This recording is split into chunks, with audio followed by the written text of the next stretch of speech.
Hi, hello, good morning. My name is C. Abhijit Sahu and I welcome you all to this revision lecture. तो भाई आज अपने revise करने वाले हैं setup and carry forward of losses. Setup and carry forward of losses. तो फिर sir ये चैप्टर कहता क्या है? ये चैप्टर एक बहुत सिंपल सा बात कहता है। लेट सपोज तुम्हारा एक इनकम है एंड तुम्हारा एक लॉस है, तो आप उस लॉस को उस इनकम के साथ एडजस्ट कर सकते हो, सेट ऑफ कर सकते हो, एंड उस लॉस को सेट ऑफ करने के बाद जो आपका नेट इनकम बचता है, सिर्फ वही नेट इनकम आपके हाथ में टैक्सेबल होने वाला है। This is the concept of setup of losses. और जो लॉस सेटअप नहीं हो पाता ड्यू टू सम रीजन, हम उसको कैरी फॉरवर्ड करते हैं टू नेक्स्ट असेसमेंट ईयर। तो सर ये लॉस सेटअप करने का प्रोसेस क्या है? अगर आपको एक लॉस को सेट ऑफ करना है, इन दैट केस पहले आपको करना रहता है इंट्रा हेड एडजस्टमेंट, उसके बाद होता है इंटर हेड एडजस्टमेंट। सबसे पहले इंट्रा हेड एडजस्टमेंट, उसके बाद inter head adjustment. Sir what is the meaning of this intra head adjustment? Intra head adjustment means income and loss belonging to same head. जिस income के साथ आप loss को set of करना चाहते हैं, both income and loss belonging to same head, that is your intra head adjustment. Then what is inter head adjustment? Inter head adjustment में income and loss belonging to different head. किसी different head के loss को मैं किसी different head के income के साथ setup कर रहा हूं, एडजस्ट कर रहा हूं, that is your inter head adjustment. तो पहले इंट्रा हेड एडजस्टमेंट, उसके बाद इंटर हेड एडजस्टमेंट, ये ध्यान रखना। तो स्टार्ट करते हैं सर इंट्रा हेड एडजस्टमेंट से। जब भी भाई इंट्रा हेड एडजस्टमेंट करो ना, 4 रिस्ट्रिक्शंस का आपको ध्यान रखना पड़ेगा। Intra head adjustment, both income and loss, जिनको हम एडजस्ट कर रहे हैं, जिनको हम सेट ऑफ कर रहे हैं, belonging to same head. Okay, so intra head adjustment करते वक्त आपको 4 रिस्ट्रिक्शंस का ध्यान रखना पड़ेगा भाई। सबसे पहले जो तुम्हारा लॉन्ग टर्म कैपिटल लॉस होता है, जो तुम्हारा लॉन्ग टर्म कैपिटल लॉस होता है, it can be set up only with long term capital gain। long term capital loss सिर्फ और सिर्फ long term capital gain के साथ ही एडजस्ट हो सकता है, सेट ऑफ हो सकता है।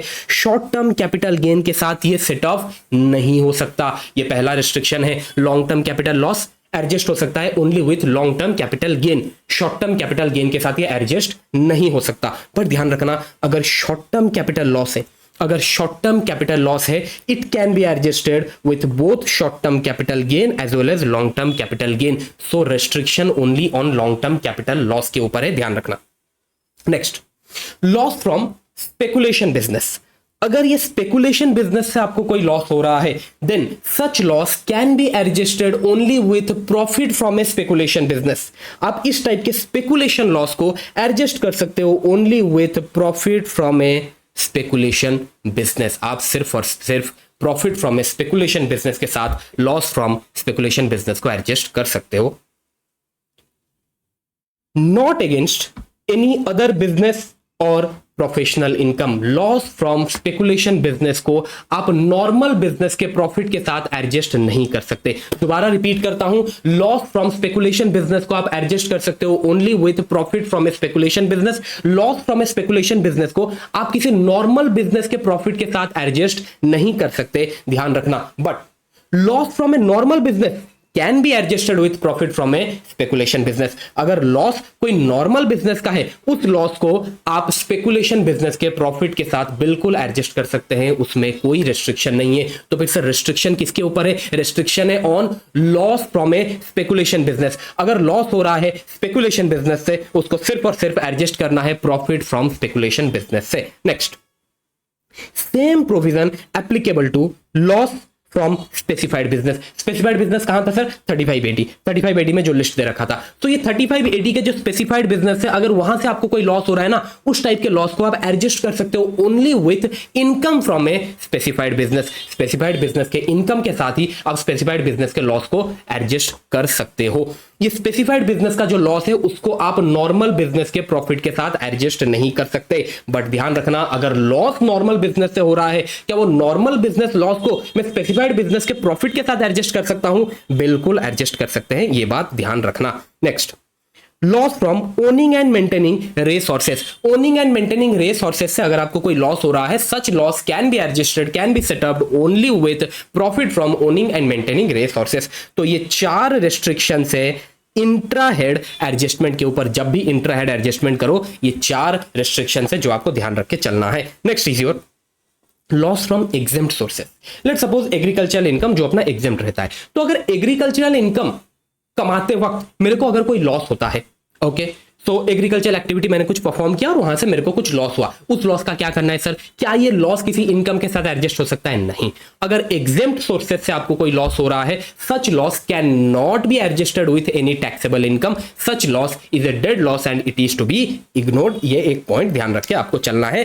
इंट्रा हेड एडजस्टमेंट यहां पर खत्म हुआ। अब इसके बाद आएंगे हम इंटर हेड एडजस्टमेंट। लॉस किसी और हेड का, इनकम किसी और हेड का, और दोनों को हम एडजस्ट कर रहे हैं। और जब भी हम इंटर हेड एडजस्टमेंट करें ना, तब भी आपको 4 रिस्ट्रिक्शंस को ध्यान रखना पड़ेगा। यहां पर भी 4 रिस्ट्रिक्शंस है भाई। सबसे पहले, अगर आपका पीजीबीपी हेड में कोई लॉस है, बेसिकली मैं इसको इन शॉर्ट कह सकता हूं, अगर आपका कोई बिजनेस लॉस है, आप बिजनेस लॉस को सैलरी हेड के इनकम के साथ एडजस्ट नहीं कर सकते।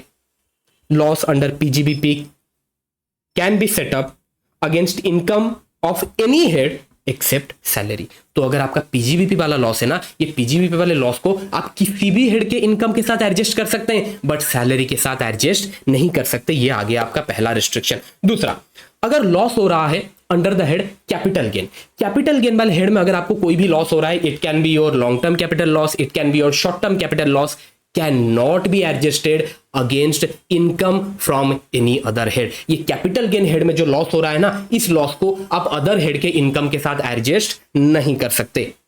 Loss under the head capital gain can not B set up against income from any other head. ये चीज आपको ध्यान रख के चलना है। Next, loss under the head income from house property. तो अगर ये हाउस प्रॉपर्टी वाले हेड में आपको कोई लॉस होता है, इस लॉस को आप अदर हेड के इनकम के साथ बिल्कुल एडजस्ट कर सकते हैं, but maximum up to a limit of 2 lakh. दोबारा रिपीट करता हूं, loss under the head house property, आप इस लॉस को अदर हेड के इनकम के साथ बिल्कुल एडजस्ट कर सकते हैं, but up to a maximum limit of 2 lakh, and that too अगर आप ओल्ड रिजीम में हैं। न्यू रिजीम में ये भी परमिसेबल नहीं है, वो अपने न्यू रिजीम वाले चैप्टर में डिस्कस कर लेंगे। ओके, चलो। Loss under the head income from house property, maximum loss from house property which can be set up against income from any other head is 2 lakh. तो अगर ये हाउस प्रॉपर्टी वाले head में कोई लॉस है, तो उसको आप अदर हेड के इनकम के साथ एडजस्ट कर सकते हैं, मैक्सिमम 2 लाख। ठीक है, अच्छा। अब ये जो तीनों रह गए भाई, एक है तुम्हारा स्पेकुलेशन बिजनेस लॉस, एक है तुम्हारा स्पेसिफाइड बिजनेस लॉस, और एक है तुम्हारा loss from activity of owning and maintaining resources. भाई ये जो तीनों लॉसेस है ना, ये तो अपने ही हेड के, ये लॉसेस जिस हेड को बिलोंग करते हैं उसी हेड के इनकम के साथ भी ये एडजस्ट नहीं हो सकते। तो ये अदर हेड के इनकम के साथ क्या ही एडजस्ट होंगे? इनको तो अपनों ने ही ठुकरा दिया, तो गैर इसको कहां अपनाएंगे? ये मैंने क्लास में भी बोला था भाई। तो ये जो आपके लॉसेस है, loss from speculative business, loss from specified business and loss from owning and maintaining resources, भाई इन लॉसेस को भी आप अदर हेड के इनकम के साथ एडजस्ट नहीं कर सकते। ये बात आपको ध्यान रख के चलना है।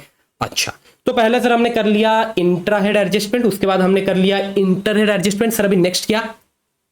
Carry forward. आपने लॉस का इंट्रा हेड एडजस्टमेंट ट्राई किया, कुछ लॉस बच गया। आपने फिर इंटर हेड एडजस्टमेंट ट्राई किया, फिर भी कुछ लॉस बच गया। और ध्यान रखना, जब भी आप ये intra head and inter head adjustment कर रहे हो, रिस्ट्रिक्शंस को आपको ध्यान में रखना है। ओके, आपने इंट्रा हेड एडजस्टमेंट किया, इंटर हेड एडजस्टमेंट किया, फिर भी आपके कुछ लॉसेस बच जाते हैं। अब इन लॉसेस को आपको कैरी फॉरवर्ड करके चलना है। कहां कैरी फॉरवर्ड करके चलेंगे? To next assessment year. और ध्यान रखना, एक बार तुम्हारा लॉस कैरी फॉरवर्ड हो जाता है ना, एक बार तुम्हारा लॉस नेक्स्ट असेसमेंट ईयर को कैरी फॉरवर्ड हो जाता है ना, अब उसका सिर्फ और सिर्फ इंट्रा हेड एडजस्टमेंट ही पॉसिबल है, इंटर हेड एडजस्टमेंट और पॉसिबल नहीं होता।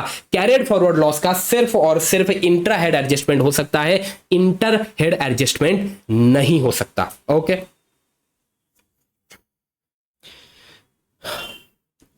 once a particular loss is carried forward, it can be set up only against income from same head in forthcoming assessment year. What does it mean? It means अगर आपने एक loss को carry forward किया, अब सिर्फ और सिर्फ भाई उसका इंट्रा हेड एडजस्टमेंट हो सकता है। ठीक है, तो सर अभी जो लॉस अपने कैरी फॉरवर्ड कर रहे हैं, जो लॉस अपने कैरी फॉरवर्ड करने वाले हैं, बचे हुए लॉस को जो हम कैरी फॉरवर्ड करने वाले हैं, तो सर इसका क्या कोई टाइम लिमिट है या फिर जितना साल चाहो उतना साल कैरी फॉरवर्ड कर सकते हो? बिल्कुल नहीं भाई, इसका टाइम लिमिट है। सबसे पहले लॉस फ्रॉम हाउस प्रॉपर्टी। अगर हाउस प्रॉपर्टी वाले हेड से तुमको कोई लॉस हो रहा है और तुम लॉस को कैरी फॉरवर्ड कर रहे हो, आप इस लॉस को कैरी फॉरवर्ड कर सकते हो for a period of 8 years. Okay, अब नॉर्मल बिजनेस से अगर तुम्हें कोई लॉस हो रहा है, इस लॉस को भी तुम कैरी फॉरवर्ड कर सकते हो for a period of 8 years. Speculative business loss, इसको तुम कैरी फॉरवर्ड कर सकते हो for a period of 4 years. Specified business loss, इसको तुम कैरी फॉरवर्ड कर सकते हो for a period of unlimited years. ये सेक्शन 35AD में भी पढ़े थे। अच्छा, अब आपका शॉर्ट टर्म कैपिटल लॉस हो चाहे लॉन्ग टर्म कैपिटल लॉस हो, दोनों को ही आप कैरी फॉरवर्ड कर सकते हो for 8 years. Owning and maintaining resources, loss from owning and maintaining resources, इनको आप कैरी फॉरवर्ड कर सकते हो for a period of 4 years. और जहां तक बात है अनएब्जॉर्ब्ड डेप्रिसिएशन का, इसको आप कैरी फॉरवर्ड कर सकते हो फॉर ए अनलिमिटेड पीरियड। अब ध्यान रखना फिर, तो भाई सर ये अनलिमिटेड पीरियड के लिए कौन से लॉस को अपने कैरी फॉरवर्ड कर सकते हैं? एक है आपका स्पेसिफाइड बिजनेस लॉस और एक है आपका अनएब्जॉर्ब्ड डेप्रिसिएशन। और जहां तक बात है सर, ये 4 ईयर्स वाला लिमिट कहां था? Losses which can be carried forward for a period of 4 years. 4 years में था सर एक आपका स्पेकुलेशन बिजनेस लॉस और एक था loss from owning and maintaining resources. अच्छा, और बाकी जो 4 रह गए, बाकी 4 means loss under that house property, एक है आपका नॉर्मल बिजनेस लॉस, एक है आपका शॉर्ट टर्म कैपिटल लॉस और एक है लॉन्ग टर्म कैपिटल लॉस। इनको आप कैरी फॉरवर्ड कर सकते हो for a period of 8 years. Okay, अच्छा सर ये जो आप 8 ईयर्स 4 ईयर्स बोल रहे हैं सर, इसको कहां से कैलकुलेट करना है? From the end of the assessment year. Assessment year के एंड से 8 साल या फिर असेसमेंट ईयर के एंड से 4 साल। ओके, चलो ये वाला पार्ट हो गया। अब नेक्स्ट कुछ नोट्स है, नोट्स 1 2 3 और ये कुछ अदर पॉइंट्स है, फिर खत्म। Okay, so person who has incurred the loss is entitled to carry forward and set up the loss. Let's suppose मेरा एक बिजनेस है भाई, let's suppose मेरा एक बिजनेस है और उस बिजनेस से मेरे को कुछ लॉस हुआ। अब वो जो भी लॉस हुआ मेरे को, वो लॉस को मैंने कैरी फॉरवर्ड किया और कैरी फॉरवर्ड करके मैं उसको लेके चल रहा हूं आगे। मैं इसको सेटअप करने का सोच रहा था, लेकिन होता क्या है, मैं सडनली इस बिजनेस को बेच देता हूं। मेरे को कुछ बिजनेस हुआ, मेरा एक बिजनेस था, उस बिजनेस से मेरे को कुछ लॉस हो रखा था और उस लॉस को मैं कैरी फॉरवर्ड करके चल रहा हूं। ठीक है, अब सडनली क्या होता है, मैं वो बिजनेस किसी और को बेच देता हूं। तो अगर मैं बिजनेस किसी और को बेच दिया विद ट्रांसफर ऑफ बिजनेस, क्या ये कैरिड फॉरवर्ड लॉस भी ट्रांसफर हो जाएगा? नहीं भाई नहीं, लॉस मैंने इनकर किया है, लॉस मैंने कैरी फॉरवर्ड किया है, तो लॉस मेरे हाथ में ही रहेगा। मैं ही उस लॉस को आगे सेटअप करने वाला हूं। With transfer of business loss transfer नहीं होगा, ये बात ध्यान रखना है आपको। बट अगर ये ट्रांसफर ऑफ बिजनेस हो रहा है अंडर इनहेरिटेंस, अंडर सक्सेशन, अगर ये बिजनेस का ट्रांसफर हो रहा है under inheritance, in that case with transfer of business loss भी ट्रांसफर हो जाएगा। लेट सपोज मैं एक बिजनेस कर रहा था, उस बिजनेस में मैंने कुछ लॉस इनकर किया है और उस लॉस को मैंने कैरी फॉरवर्ड भी कर रखा है। ओके, अब क्या होता है, बिजनेस इनहेरिटेंस में ट्रांसफर होता है from me to my son. Business under inheritance transfer होता है फ्रॉम मी टू माई सन। अब ये जो कैरिड फॉरवर्ड लॉस है, जो लॉस मैं कैरी फॉरवर्ड कर रखा हूं, अब ये लॉस ट्रांसफर होने वाला है to my son. Along with transfer of business loss भी ट्रांसफर होने वाला है।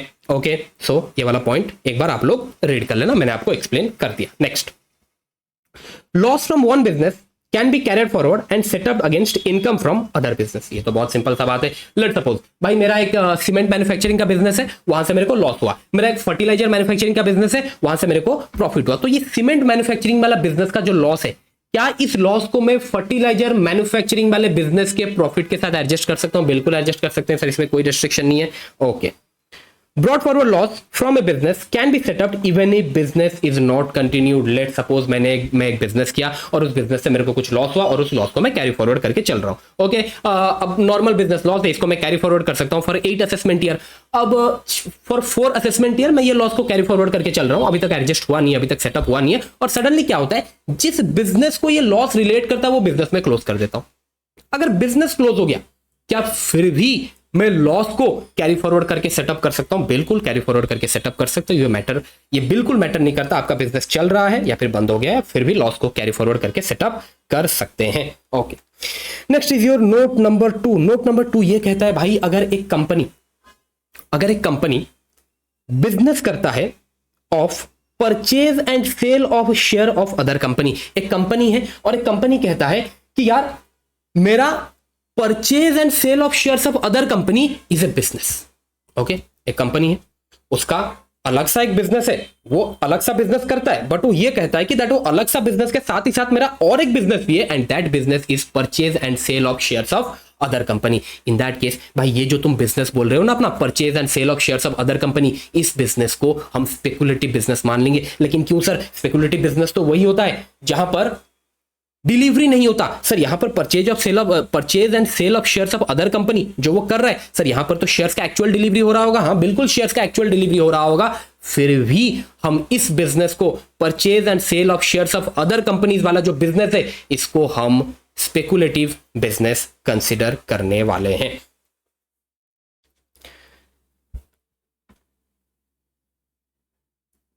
Such company shall deem to be carrying on speculation business to the extent business consists of purchase and sale of such share। तो अगर एक company अपने normal business के साथ साथ purchase and sale of shares of other companies वाला business कर रहा है, in that case purchase and sale of shares of other company shall be considered as speculation business. Even though यहां पर शेयर्स का एक्चुअल डिलीवरी हो रहा हो, फिर भी हम इस बिजनेस को स्पेकुलेशन बिजनेस कंसिडर करने वाले हैं। बट ये जो डिमिंग प्रोविजन है ना, ये डिमिंग प्रोविजन दो टाइप के कंपनीज को एप्लीकेबल नहीं होता। दो टाइप के कंपनीज को ये डिमिंग प्रोविजन एप्लीकेबल नहीं होता। मतलब ये जो कंपनीज है ना भाई, ये जो कंपनीज है जो मैं अभी रीड आउट करने वाला हूं, ये जो कंपनीज है, अगर ये कंपनीज एंटर करती है into the business of purchase and sale of shares of other company, in that case such business will not be considered as speculation business. उसको हम स्पेकुलेशन बिजनेस नहीं मानेंगे। देखो अभी किस टाइप की कंपनी है? पहला, company whose gross total income consists of mainly income chargeable under the head interest on security, income from house property, capital gain and income from other sources। तो basically वो ये कह रहा है कि भाई ऐसा कोई कंपनी जिसका ग्रॉस टोटल इनकम में आपका मेजरली कैपिटल गेन टाइप का इनकम है, इनकम फ्रॉम हाउस प्रॉपर्टी वाला इनकम है and income from other sources वाले इनकम है, उस टाइप की कंपनी अगर बिजनेस करता है purchase and sale of shares of other company, हम उसको स्पेकुलेटिव बिजनेस कंसिडर नहीं करने वाले, उसको नॉर्मल बिजनेस ही कंसिडर करने वाले हैं। कंपनी जिसका प्रिंसिपल बिजनेस है business of trading in shares, business of banking and granting loans and advances. ऐसा कोई कंपनी जिसका प्रिंसिपल बिजनेस है ट्रेडिंग इन शेयर्स का, बैंकिंग का बिजनेस है या फिर ग्रांटिंग लोन्स एंड एडवांसेस वाला बिजनेस है, उस टाइप के कंपनी के केस में भी अगर ये कंपनी एंटर करता है into the business of purchase and sale of shares of other company, that business will not be deemed as speculative business. उसको हम नॉर्मल बिजनेस ही कंसिडर करने वाले हैं। ये सेम चीज यहां पर लिखा गया है, एक बार आप रीड कर लेना। अच्छा, नोट 3 क्या कहता है? नोट 3 ये कहता है कि सर ये जो आप बोल रहे हो ना, loss from owning and maintaining resources, ये ओनिंग एंड मेंटेनिंग रिसोर्सेस से लॉस कैसे होता है सर? यार बहुत सिंपल है। लेट सपोज मैं एक रेस हॉर्स ओन करता हूं एंड मेंटेन करता हूं, ठीक है। अब जो मेरा रेस है, अब जो मेरा हॉर्स है वो रेस में दौड़ा और वो रेस में सेकंड आता है, रेस में आता है सेकंड, ओके। अब मेरा घोड़ा रेस में सेकंड आया तो मेरे को एक स्टेक मनी तो मिलेगा, ओके। अब मेरे को स्टेक मनी मिलता है 1 लाख रुपए का। अब उस घोड़े के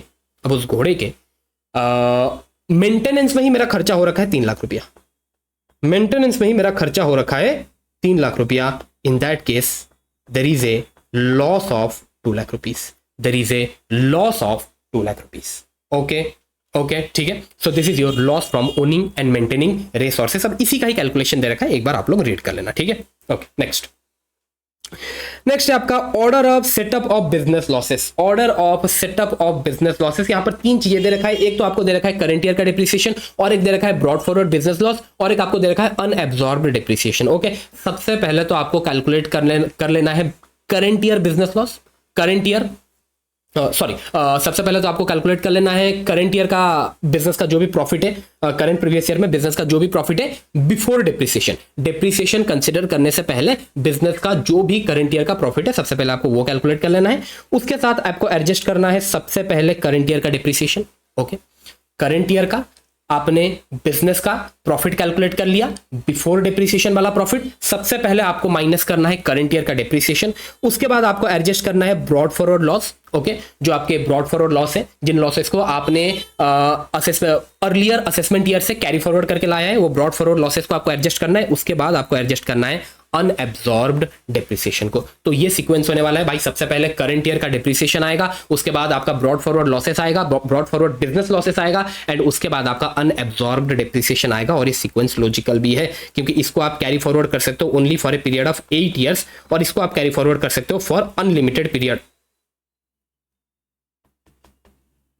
unlimited period. In that case unabsorbed depreciation को अगर हम बाद में एडजस्ट करेंगे तो वही अपने लिए बेनिफिशियल वाला डील होगा। ओके, नेक्स्ट, लॉस फ्रॉम सट्टेबाजी वाले एक्टिविटी। अगर आप कोई सट्टेबाजी वाले एक्टिविटीज में इन्वॉल्व है, जैसे कि आपका लॉटरी हो गया, कार्ड गेम हो गया, हॉर्स रेस हो गया, अगर आप ये सट्टेबाजी वाले एक्टिविटीज में इन्वॉल्व है और आपको कोई लॉस हो जाता है, तो फिर सर इस लॉस का अपने कहीं पर एडजस्टमेंट या फिर सेटअप कर सकते हैं क्या? कहीं कुछ नहीं कर सकते भाई, कहीं कुछ नहीं कर सकते। सट्टेबाजी वाले एक्टिविटीज से अगर आपको कोई भी लॉस हो रहा है, उस लॉस को आप कहीं पर भी सेटअप नहीं कर सकते। इवन आप उसको सट्टेबाजी वाले इनकम के साथ भी सेटअप नहीं कर सकते। It is a dead loss, इसको कंप्लीटली इग्नोर करना है। और ध्यान रखना, अगर आपका रिटर्न ऑफ लॉस है, अगर आपके रिटर्न में कोई लॉस है जिस लॉस को आप कैरी फॉरवर्ड करना चाहते हो, in that case you have to file your return within the due date prescribed under section 139(1). 139(1) में क्या ड्यू डेट है भाई? एक है 30 नवंबर, एक है आपका 31 अक्टूबर और एक है आपका 31 जुलाई। तो ये जो 3 ड्यू डेट है, due date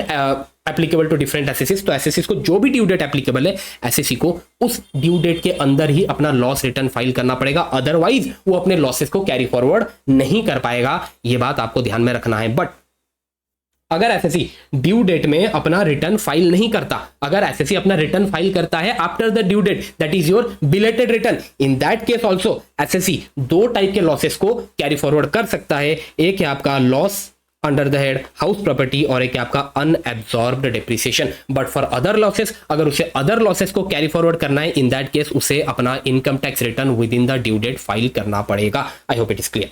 last, let suppose SSC का लॉस है और एसएससी का एलिजिबल इनकम भी है। SSC has loss and SSC has eligible income. इस लॉस का एलिजिबल इनकम के साथ एडजस्टमेंट हो सकता है, सेटअप हो सकता है, कोई रिस्ट्रिक्शन नहीं है। Okay, SSC has loss and SSC has eligible income. इस लॉस का एलिजिबल इनकम के साथ एडजस्टमेंट हो सकता है, कोई रिस्ट्रिक्शन नहीं है। बट एसएससी बोलता है कि नहीं, मैं एडजस्ट नहीं करूंगा, मैं इस लॉस को कैरी फॉरवर्ड करना चाहता हूं। क्या एसएससी ऐसा कर सकता है?